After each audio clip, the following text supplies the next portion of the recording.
Está entrando no ar o programa Mídia e Saúde na TV. Oferecimento: Laboratório Carlos Chagas. Confiança, qualidade e agilidade. Esse é o nosso compromisso com você. Olá pessoal, bom dia, sejam todos bem-vindos a mais um Mídia e Saúde na TV. Este momento especial para compartilharmos as boas informações para a sua qualidade de vida. No programa de hoje, vamos dar continuidade no tema Educação com os Filhos, abordando principalmente as habilidades socioemocionais no exercício da parentalidade consciente. Vamos falar também dos tratamentos para artrose. Nossa primeira convidada já está por aqui, é a psicóloga Ana Sueli Luchetti, com quem eu converso daqui a pouquinho. Não saia daí! Programa Mídia e Saúde na TV. Pensando em alternativas para aqueles pais que não podem acompanhar seus filhos no pediatra em horários comerciais, a doutora Marielle Wolters implantou uma clínica com agendas à noite, finais de semana e feriados. Se precisar, estamos à sua disposição para melhor atender seus filhos. Clínica doutora Marielle Wolters. A motricidade orofacial é a especialidade da fonoaudiologia que trata os músculos da face e as dificuldades para mastigar, deglutir, respirar e falar em todas as idades, melhorando a saúde e a qualidade de vida. Auxilia na respiração oral, ronco e apneia do sono, na recuperação das cirurgias faciais, disfunções da ATM, paralisia facial e estética da face. Clínica de Motricidade Orofacial, doutora Silmara Regina Pavani Sovinski, 44 30 25 5565. Na Galen, farmácia e manipulação, cuidamos de você de forma única. Nossos farmacêuticos, referências do setor magistral, preparam o seu medicamento de forma personalizada, atendendo às suas necessidades. Visite-nos e descubra uma nova abordagem para a sua saúde. Avenida Rio Branco, 55, Zona 4, Maringá. 44 30 26 49 48. WhatsApp 44 99844 2229. Procurando segurança? Conte com a Cometa Corretora de Seguros para proteger o que é mais importante para você. Há mais de 30 anos no mercado segurador, atuamos nos principais ramos de seguros em parceria com as melhores e mais completas seguradoras do mercado, oferecendo uma proteção completa e personalizada para você, cliente. Entre em contato hoje mesmo e garanta tranquilidade para o seu futuro. Avenida Brasil 6032, Sala 106, Maringá, 44 99972 9482.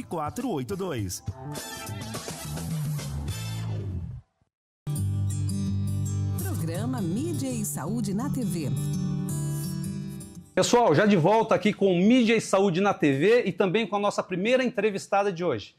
Ana Sueli, bom dia, seja bem-vinda mais uma vez no Mídia e Saúde na TV. É um prazer recebê-la aqui. Bom dia, Alderi. Eu também agradeço a oportunidade para que a gente possa conversar sobre esse assunto que eu sempre falo que é muito importante, não só para as nossas famílias, mas para a sociedade como um todo, né? É verdade. E o objetivo desse programa, né, Ana Sueli, é justamente isso, é qualidade de vida. Seja do ponto de vista físico, emocional, comportamental. E nesse aspecto, nós já estamos dando uma sequência, né, de assuntos, né, que nós iniciamos esses dias. Eu queria que você falasse dessas habilidades socioemocionais na questão da parentalidade consciente. O que é isso?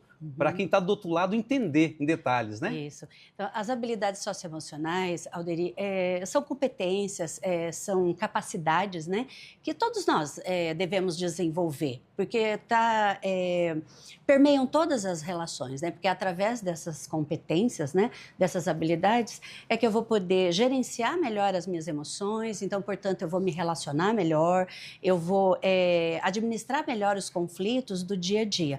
E na parentalidade, isso então é essencial, porque na relação pais e filhos, né, tem determinadas habilidades que os pais desenvolvendo e aplicando na lida, né, no dia a dia, no processo educacional com seus filhos, também vai ensinar essas crianças a terem essas habilidades socioemocionais que são tão importantes para a vida, né? E que então essas crianças vão poder também, quando adultas, serem mais seguras, mais confiantes, resilientes e vão enfrentar os conflitos momentos que a vida, né, proporciona no dia a dia, né? Então isso é algo que eles vão ter para o resto da vida ou para a vida inteira. Entendi. Ana Sueli, só para quem não assistiu o primeiro programa, eu queria que você falasse só... Você já definiu o que é parentalidade, né? Mas como hoje é uma sequência, e de repente nós vamos ter pessoas que não assistiram o primeiro programa. Então, só queria que você falasse o que é a parentalidade consciente. Então, é a capacidade, né, que os pais têm de ter a consciência de como eles estão lidando com as suas crianças, né? Então, a parentalidade, o exercício da parentalidade, não é só o cuidado físico, emocional, cognitivo da criança, mas também o que desperta nos pais. Então, aquela criança, né, lá atrás, né, que esse pai e essa mãe acaba vindo à tona algumas emoções, alguns medos, algumas angústias, e eles podem reaplicar isso no processo educacional dos seus filhos. Mas tendo consciência disso, eles acabam, então, aplicando de forma consciente esse exercício da parentalidade. Por isso que é tão importante as habilidades socioemocionais, né? Entendi. Por exemplo, a empatia. É uma das habilidades, né, que nós temos em todas as nossas relações, mas na lida com a criança, então o pai, a mãe, além de se colocar no lugar da criança, ela tem que ter uma perspectiva do que aquela criança está sentindo, por que ela está falando daquela forma, né? Então ela vai acolher e vai administrar melhor situações conflituosas no dia a dia com aquela criança. Entendi. Então, quando você se refere a habilidades, então você está... o alvo aí são os pais, não os filhos, né? Isso, são os pais. Os pais. pais precisam desenvolver as habilidades para ter um melhor relacionamento e uma melhor forma de educar os filhos, seria mais ou menos isso? Isso, e com isso eles estarão ensinando essas crianças a terem essas habilidades, que principalmente, como eu falei, a empatia, mas o respeito mútuo e também a autoconsciência, como eu disse ainda há pouco, para o exercício da parentalidade consciente, eu preciso estar consciente das minhas emoções. Eu preciso reconhecer, identificar, nomear as minhas emoções, porque daí eu não vou reagir de forma impulsiva e reativa na hora que eu estou numa situação conflituosa ou desafiadora com a minha criança. Eu vou ter cuidado na hora de agir e de atuar com a criança, porque não é só aquela situação que a criança está apresentando que pode me despertar alguma coisa, mas o que eu trouxe da minha infância também. A gente sempre costuma dizer, né, quando se trata da parentalidade, que o que acontece na infância não fica na infância. Então, o pai ou a mãe que eu sou hoje guarda muita conexão com a criança que eu fui. Então, hoje, o pai tenta fazer um pouco diferente do que foi. Você falou uma coisa muito interessante aí, e eu não sei se isso poderia configurar uma reprodução, mas pelo que eu entendi, os pais desenvolvem as habilidades para melhor lidar com os filhos. Isso, de certa forma, o filho acaba assimilando esse comportamento, esse tipo de atitude, ou Ana Sueli? Sim, veja, Alderi, a principal estratégia que os pais têm no processo de educar os seus filhos é o exemplo. Então, se eu quero que meu filho seja respeitoso, então eu vou respeitar. Se eu quero que ele seja gentil, eu vou ser gentil com quem está à minha volta. Então, o maior instrumento que a gente tem, a maior estratégia é sendo o exemplo. Porque a criança, né, o filho, a filha, vai reproduzir esse comportamento, vai internalizar e vai reproduzir esse comportamento, né? Eles acabam seguindo, copiando, e isso vai interferir diretamente no desenvolvimento e no comportamento dos filhos. Entendi. Ana Sueli, a base do nosso bate-papo de hoje são as habilidades socioemocionais. Tá? Você citou, então, empatia, você citou respeito. O que mais você poderia... E a autoconsciência, né? O autorreconhecimento das emoções. Eu, particularmente, coloco essa habilidade como sendo não a principal, ou a que tem que vir primeiro, né?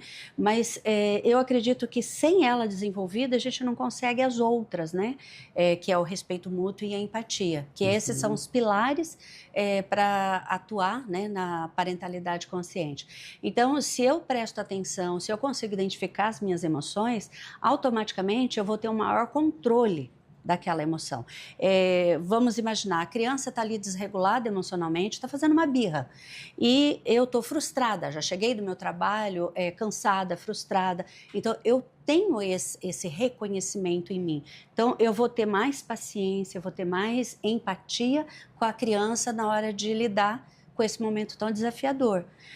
Às vezes tem que dar um passo para trás, fazer uma pausa, deixar a emoção dar uma esfriada para depois voltar para a situação e tentar resolver. Entendi. Isso é o autorreconhecimento. É o autorreconhecimento, a autoconsciência das emoções, Entendi. das próprias emoções, né? Entendi. Que é gerenciar essas emoções, Alderi, e externalizar de forma equilibrada, que com isso vai ensinar a criança a também ter uma autorregulação. A criança, quando ela é pequena, ela não consegue se autorregular. Por isso que ela faz birra. E o adulto tem que ser um corregulador. Então, conforme ela vai lidando com as emoções de forma equilibrada, vai externalizando essas emoções, ela vai ensinando a criança a se autorregular. Aí, com o passar do tempo, a criança vai conseguindo se regular emocionalmente. Entendi. A gente ouve muito, Ana Sueli, você provavelmente deve ouvir também por parte dos pais e outros pacientes que você atende. Eu sou assim, eu sou estressado, eu sou nervoso, eu sou irritado, tal. Mas as coisas são passíveis de mudanças, né, Ana Sueli? Ainda que a pessoa tenha um traço de personalidade, aqui nós não estamos falando de se desconfigurar, não é isso? Mas é possível trabalhar todas essas questões que permeiam a vida de uma pessoa que se julga nervosa, estressada, desequilibrada, e eu sou assim mesmo. Tudo isso precisa ser trabalhado e deve ser trabalhado, inclusive no que se refere ao relacionamento com os filhos, né? Sim, sempre tendo o pensamento, a ideia que a gente, na parentalidade, a gente não busca a perfeição. A gente busca melhoria no dia a dia, né? Então, tá tudo bem um pai, uma mãe se desregular de vez em quando, mas pega essa situação e sirva como oportunidade de crescimento, de aprendizado. Então, eu sou assim mesmo, mas o que isso está provocando na minha criança? Eu estou ajudando ela a se desenvolver de forma saudável ou não? O que isso está implicando no desenvolvimento da minha criança? Então, essa autoconsciência, esse autorreconhecimento que faz parte desse processo, sabe, Alderi? E tentar fazer diferente. Eu sempre falo assim, olha, não é toda repetição que é traumática, né, que não deve acontecer, mas aquela que não é adequada para o desenvolvimento da criança, não é legal a gente repetir, né? Porque a gente precisa ter a ideia, né? Lembra outra habilidade, que é o respeito mútuo. Então, a gente pede muito respeito para a criança, né? Mas também os pais precisam ser respeitados. Então, quando a gente fala sobre o processo de educação, as estratégias que a gente usa, então a gentileza e a firmeza ao mesmo tempo diz respeito ao respeito mútuo, né? Sendo redundante aqui na minha fala, né? Mas ser gentil é ser respeitoso com a criança. Ser firme é ser respeitoso comigo mesmo, porque eu estou estabelecendo um limite, a criança está querendo transpor esse limite, então eu fico firme, mas gentil, e não deixo extrapolar esse limite. Lógico que tem situações que a gente pode flexibilizar, mas normalmente a gente mantém as regras e os limites, né? E aí é uma coisa interessante de frisar, né, Ana Sueli? Firmeza não é sinônimo de truculência, de tirania, de autoritarismo, são coisas totalmente distintas. Né? É possível ser firme, corrigir, educar, mas sem ser agressivo, né, Ana Sueli? Porque uma coisa também extremamente nociva é a agressividade, né? Sim. A gente consegue ser firme, gentil e manter a autoridade parental. Sempre eu falo assim, olha, sentimento a gente tem que validar. Todo sentimento da criança a gente precisa validar, acolher e validar. O comportamento que a gente julga ser inadequado para aquela família, para aqueles valores e princípios da família, ele deve ser corrigido. Então, por exemplo, uma criança não está querendo fazer determinada coisa que os pais pediram, solicitaram que ela deva fazer. Então, olha, acolha, né, o sentimento. Eu entendo que você não queira fazer isso agora, vamos imaginar, porque está mais gostoso brincar. E você vai fazer isso. É verdade. Então, firme, gentil e mantém o limite. Ou seja, a autoridade parental. Com certeza. Tá vendo, pessoal? Nós vivemos um processo de desenvolvimento, todos nós, né? Mas na maioria das vezes a gente precisa de ajuda. E para vocês que estão assistindo esse programa, pais, pai, mãe, né? Muito interessante essa questão do limite, né? Não ser agressivo, mas também não deixar a criança fazer o que quer, né? Tudo tem que ter o equilíbrio. E nesse aspecto, a Sueli é bem isso, né? A permissividade ela é nociva, assim como o autoritarismo, né? Isso. Por isso que a gentileza e a firmeza ao mesmo tempo, nós conseguimos estabelecer e praticar isso no dia a dia, porque temos empatia, respeito pela criança, né? E respeito por nós mesmos, e esse autorreconhecimento que eu falo, né? Então, se eu me conheço, se eu reconheço e administro bem minhas emoções, eu vou ter uma empatia pelo meu filho, pela minha criança, né? Então, eu vou ouvir e vou perceber as perspectivas que ele tem diante daquele comportamento, entender, Alderi, que a birra, né, a desregulação emocional, é o jeito que a criança encontrou para se comunicar. É o jeito que ela sabe mostrar para a gente que alguma coisa não está legal, que ela está em sofrimento. Pode ser fisiológico, fome, sono, alguma dor, né? Mas também pode ser algo emocional, principalmente quando se estabelece um limite e ela se sente frustrada porque ela quer transpor esse limite e está sendo dito que ela não vai transpor. Então, nós precisamos acolher esse sentimento, porque a criança vai aprendendo a se autorregular. Porque daí entra na autoconsciência que eu estou dizendo, né? Entendi. Que é um processo a longo prazo e no dia a dia, com pequenas ações, com pequenas atitudes no dia a dia, os pais conseguem desenvolver isso. Entendi. Ana Sueli, nosso papo está muito bom e já fica até o convite aí para uma nova entrevista, mas nosso tempo já está esgotado, tá? Então, te agradeço pela nossa entrevista e nos encontramos daqui uns dias, isso, tá bom? Eu te agradeço pelo convite, Alderi. Tá certo. Um bom dia e nos encontramos daqui uns dias, tá bom? Okay. Um abraço, Obrigada. até mais. Tchau, tchau. Pessoal, terminamos aqui a nossa primeira entrevista e na sequência vamos conversar com um médico especialista em dor, principalmente sobre os recursos existentes para o tratamento da artrose. Não saia daí. Programa Mídia e Saúde na TV. Eco Maringá, clínica de imagem especializada em ultrassonografia vascular, ecocardiograma adulto, ecocardiograma infantil e ecocardiograma fetal. Eco Maringá, há 30 anos cuidando de você. Tradição e confiança na realização de ecodoppler color cardiovascular infantil e ecocardiograma fetal. Rua Luiz Gama, 500, Maringá, Paraná. Fone 44 3262 3455. Quem respira melhor, dorme melhor. Se você ronca, pode ser o início de uma doença grave, a apneia do sono. A Respirar Shop oferece um tratamento especializado com supervisão do fisioterapeuta Guilherme Munhoz, um especialista em tratar distúrbios do sono através do equipamento CPAP. Fale com a Respirar Shop pelo WhatsApp 98802-2334. A Clínica de Podologia Silvia Ferreira, com a missão de proporcionar bem-estar, conforto, saúde, autoestima e felicidade ao seu paciente, oferece o melhor para você que procura um atendimento com excelência, segurança, ambiente aconchegante e climatizado. Equipamentos e esterilização de alta tecnologia para garantir a segurança que você precisa. Serviço prestado com amor, transparência e responsabilidade para proporcionar um caminhar mais feliz.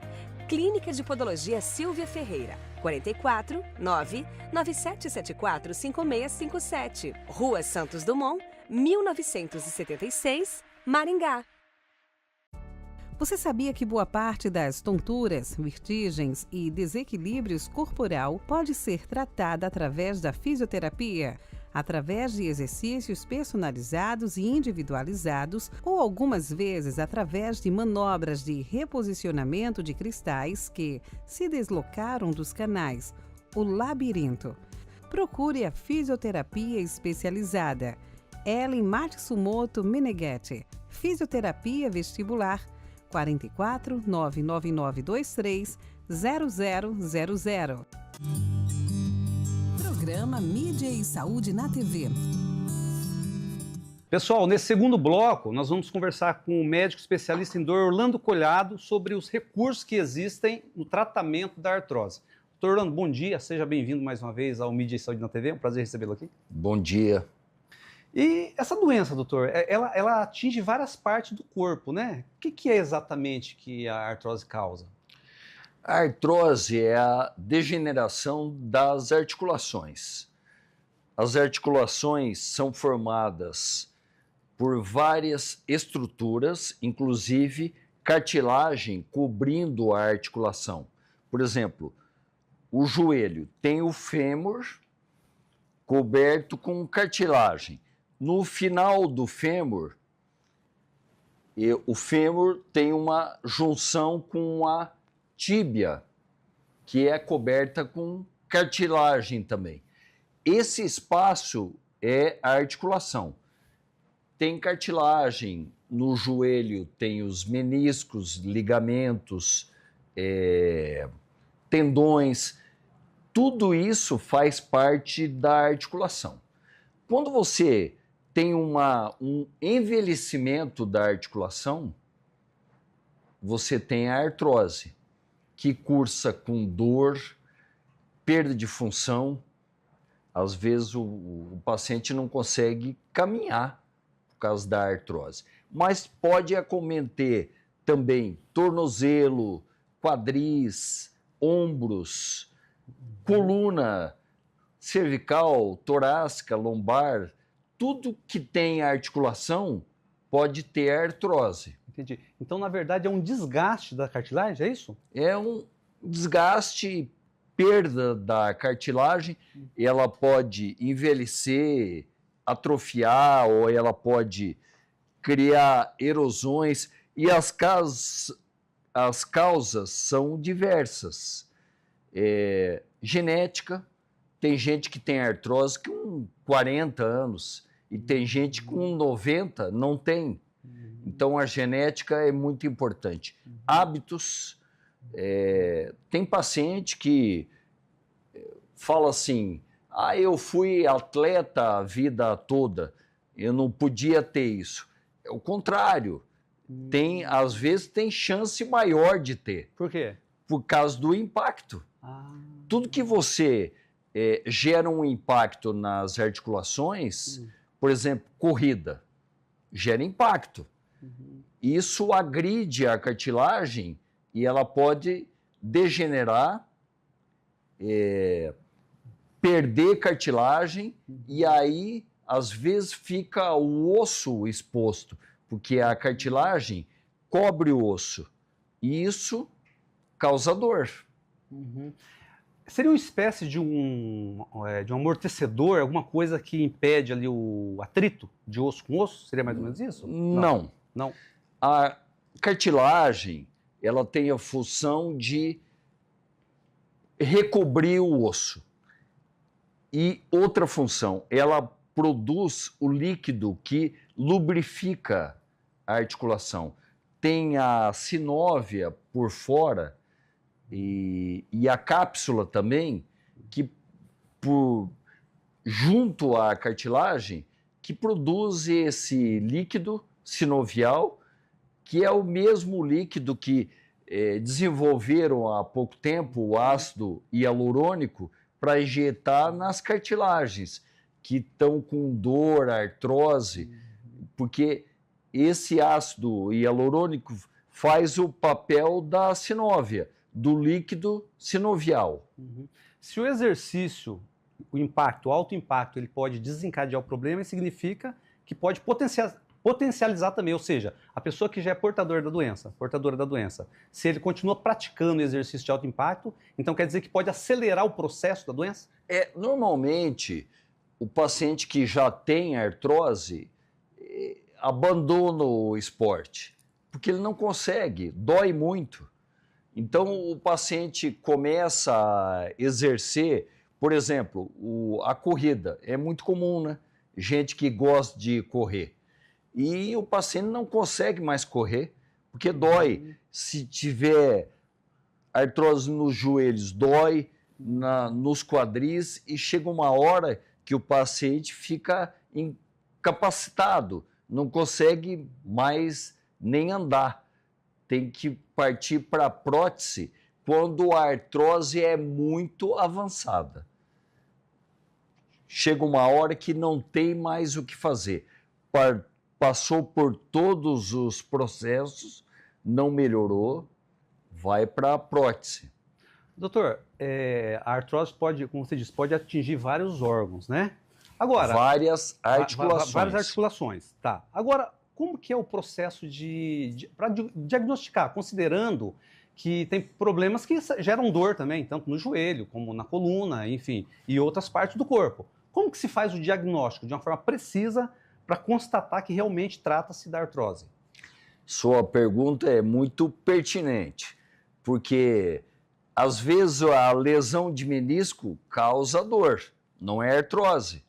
Uma tendinopatia, uma tendinite de articulação do glúteo é mais comum, inclusive, do quadril, causa dor, né? Você faz o diagnóstico pela história que o paciente conta, pelo exame físico e pelos exames de imagem. Às vezes o paciente tem uma doença reumática e não sabe, né? Então, o papel do médico especialista em dor é, primeiro de tudo, fazer o diagnóstico da causa da dor. Feito isso, tratamento diferenciado para cada tipo de causa de dor. Uhum. Agora, fatores que podem, você citou, né, a questão do exercício. Existem outros fatores que podem acelerar o processo da artrose? Doença reumática é um fator comum de desenvolvimento de artrose. Qualquer tipo de impacto, né? Sobrepeso, obesidade, porque o obeso, ele já tem um processo inflamatório no corpo. Então, a obesidade, ela pode inflamar articulações que culminam com artrose. Então, hábitos alimentares, né? Consumo de muito açúcar inflama também. Então, várias medidas o humano que não seja paciente ainda pode tomar para não desenvolver uma artrose. Você comentou da dor, talvez seja o fator, a manifestação mais evidente, mas existem outros que caracterizam a artrose? Principalmente dor e rigidez articular. Por exemplo, artrose do joelho. O paciente não consegue mais dobrar o joelho.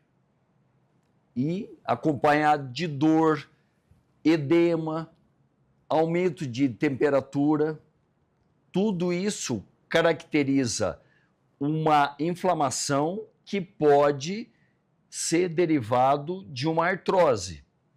Então, o exame de imagem nos ajuda muito, principalmente a ressonância, mas também a ressonância é um exame caro. O paciente pode fazer um raio-x, já mostra perda de espaço articular, um ultrassom vai mostrar se tem derrame articular, se tem cisto dentro da articulação. Então, várias ferramentas para ajudar o paciente a fazer o diagnóstico da causa, da dor, inclusive a artrose. Não só artrose causa dor nas articulações. Uhum. Outras inflamações causam também. Antes da artrose, a artrose é o estágio final. Ou seja, o diagnóstico preciso é determinante para um tratamento efetivo. Aproveitando nisso, doutor, eu queria que você falasse, nosso tempo está terminando já, sobre os tratamentos, recursos, o que existem, principalmente você que é especialista em dor, para tratar de uma forma efetiva a artrose. A gente, na nossa especialidade, a gente explora todas as ferramentas que podem ajudar o paciente. Por exemplo, já tem artrose, então avalia-se o grau de artrose, que pode ser de 1 a 5. O 5 é o pior, principalmente no joelho. E aí, dependendo do grau, você entra com suplemento, principalmente colágeno. Hoje em dia tem anti-inflamatórios naturais como a cúrcuma. Entra também para o paciente com um anti-inflamatório não esteroide, ou esteroide, que são os corticoides, desinflamam, mas não fazem milagre. Controlam a dor e a inflamação enquanto usa. E nós temos os bloqueios, né, terapêuticos, percutâneos, que a gente faz um bloqueio nos nervos que inervam as articulações e mandam a mensagem para o cérebro da dor. Então você aplica uma medicação nesses nervos, eles desinflamam, que ficam inflamados também, e param de mediar transmissão de muito impulso de dor para o cérebro. E a reabilitação também ajuda bastante. Atividade física isométrica, não de impacto, né? Não aeróbica. Isso fortalece musculatura, estabiliza articulações e melhora a dor. Mas não regenera. Houve uma perda de cartilagem. Não. Perdeu, foi. Você fez um comentário aí sobre aplicação de alguma coisa, ácido, o que é? Ácido hialurônico tem uma pretensa atividade regenerativa, com uma medicina regenerativa também, que usa métodos biológicos para se injetar nas articulações. Ajuda, melhora, mas não regenera, infelizmente. Mas o lance mais importante, existe tratamento e quem está sofrendo pode recorrer às formas aí para amenizar a dor. Não precisa ficar sofrendo, né? Essa é a questão, vários tratamentos. O paciente pode ficar feliz com a dor controlada, voltar às suas atividades normais de caminhar e trabalhar, não ficar muito tempo deitado, porque a artrose causa isso no paciente. E mobilidade. Tá certo. Tá vendo, pessoal? A boa notícia é essa. Quem está sofrendo com artrose, problema na cartilagem, existem tratamentos efetivos para amenizar a dor. Tá bom? Doutor, nosso tempo já terminou, mas já fica o convite com um próximo bate-papo. Tá bom? Obrigado. Claro. Bom dia para você. Bom dia. Obrigado. Pessoal, Mídia e Saúde na TV está terminando por aqui, mas nos encontramos no sábado que vem. Não deixe de acessar nossas redes sociais e se inscrever no canal Mídia e Saúde na TV. Um forte abraço e até sábado que vem.